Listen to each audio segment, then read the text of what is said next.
Welcome to week 4 of the Church History Survey class. This week we're going to be looking at the period of the High Middle Ages, that period from roughly the beginning of the Crusades in 1095 through the end of the Middle Ages, anticipating the Reformation. So roughly from 1095 to about the year 1500.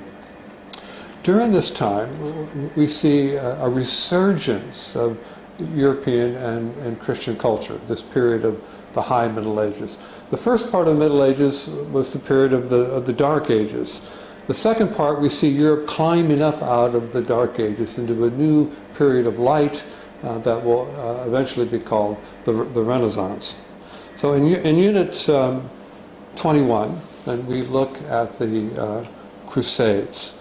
The Crusades have always been a controversial subject. Even when the Crusades were going on, they were controversial, and they've never ceased to be controversial. Should the church engage, or should Christians engage in military activity as a perennial issue?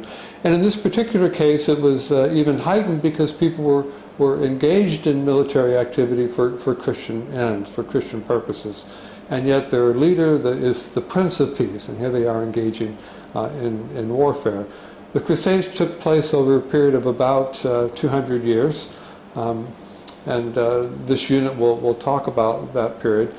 One of the things that Europe gets out of the Crusades, a serendipitous kind of a benefit that it will obtain, is that it truly, finally ends the Dark Ages and begins that upward movement toward the Renaissance that we see in the second half of the Middle Ages. Something about the Crusades made just awakened Europeans. Perhaps it was the travel, perhaps it was the encounter with Islam, perhaps it was the encounter with the Eastern Church that they had been sending letters back and forth with, but hadn't really encountered in large numbers for many centuries. So that's a positive benefit amongst everything else that we can say about the Crusades. And we move on then to Unit 22, which concerns itself with the new religious movements that emerge in the 12th and in the 13th centuries. Previous to this, the order of monks, orders of monks, tended to stay in isolated monasteries.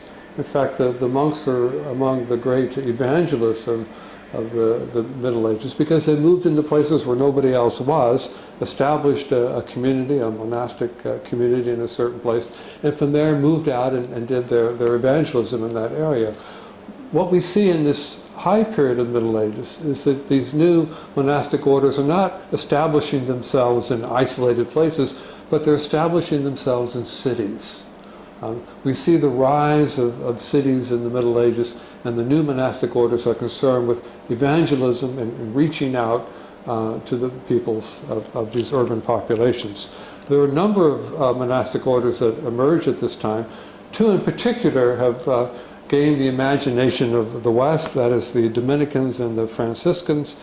And of them, St. Francis, the founder of the Franciscans, is probably everybody's favorite saint. So I've spent some time in this unit telling you about his life and the particularly interesting things that he was doing, thinking, saying, and writing. In Unit 23, we move back into the purely intellectual life of the church that occurs in this period of the late Middle Ages. And here we see some truly remarkable things. We see the rise of the university. We tend to take universities or seminaries or colleges for granted, but before this period they simply did not exist.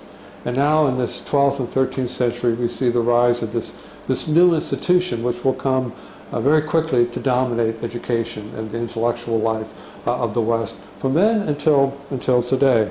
We see within this movement a new intellectual movement, and that is scholasticism. And we see the rise of the great Gothic cathedrals that still dot the European landscape and are one of the marvels of all time. To go back then to scholasticism. Scholasticism was the great intellectual field that developed in the late Middle Ages. And it was divided between two schools of thought, the nominalists and the realists, which is another way of saying it's divided between Plato and Aristotle.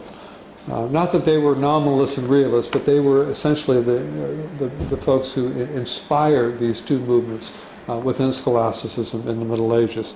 Plato, you'll recall, wrote the famous Republic, in which he gives an allegory of the cave, in which he describes a scene in which people were passing before a light or fire and casting shadows on the wall.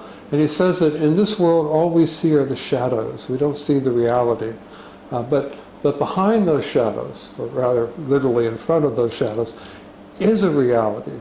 And that reality is more real than what we see in the reality that we know in this physical environment in which we live. And so that would be the basis of the school of thought called realism, that the forms or the ideals that exist in the noumenal world, the world that we can't see or touch, is actually more real than our own world. Aristotle completely disagreed with this. He thought that this world, this physical world that we live in, is all that there really is, and that's what we should focus on. The church had, in its philosophy that undergirded its theology, had traditionally been based on Plato. And what we see in this 12th and 13th century is a transition then from Plato to Aristotle.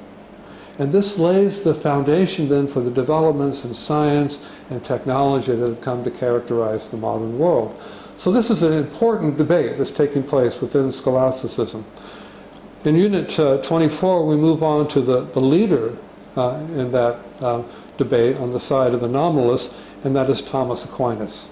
Thomas Aquinas is considered the greatest of the medieval theologians. He is a nominalist.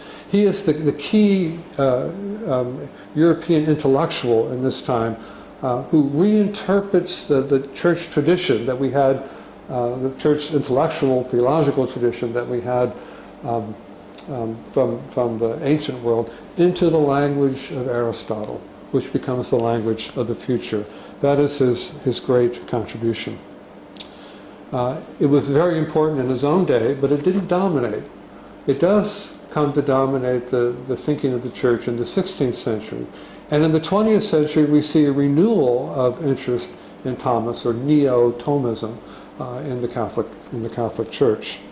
And finally, in this week, we'll look at Unit 25, which is the papacy in Christendom.